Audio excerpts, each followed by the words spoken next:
महाराष्ट्र सरकार अणुऊर्जा निर्मिती करणार. 6,50,000 कोटींचा करार, 5.25 रोजगार निर्मिती, मोठं पाऊल. प्रधानमंत्री नरेंद्र मोदी यांनी भारताला संपन्न ऊर्जा राष्ट्र बनवून देशात शून्य कार्बन उत्सर्जन करण्याचे उद्दिष्ट ठेवले आहे आणि या उद्दिष्टपूर्तीसाठी महाराष्ट्र पुरेपूर प्रयत्न करत आहे.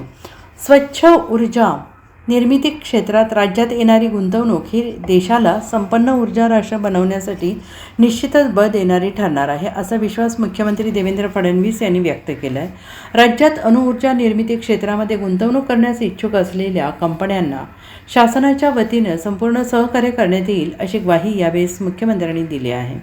मंत्रालयातील आयोजित बैठकीत अणुऊर्जा निर्मिती क्षेत्रामध्ये राज्य शासनासोबत 4 कंपन्यांचे सामंजस्य करार करण्यात आले. यामध्ये NTPCL, Adani power company, Reliance industries limited, Lalitpur power generation company limited, Bajaj उद्योग समूह यांचा समावेश आहे. बैठकीला पारंपरिक ऊर्जा मंत्री अतुल सावे, ऊर्जा विभागाच्या अप्पर मुख्य सचिव आभा शुक्ला, NTPC लिमिटेडचे मुख्य महाव्यवस्थापक AP शामल, अदानी पॉवर कंपनीचे business head Vivek Sharma, Reliance इंडस्ट्रीजच्या न्यूक्लिअर एनर्जी बिझनेसेस अध्यक्ष रंजय शरण आदी उपस्थित होते.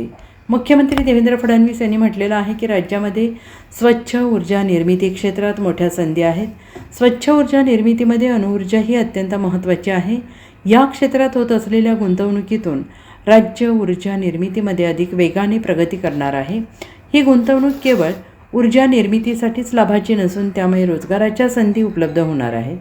स्वच्छ ऊर्जा निर्मितीमध्ये महाराष्ट्र नेहमीच देशात अग्रेसर राहणार आहे.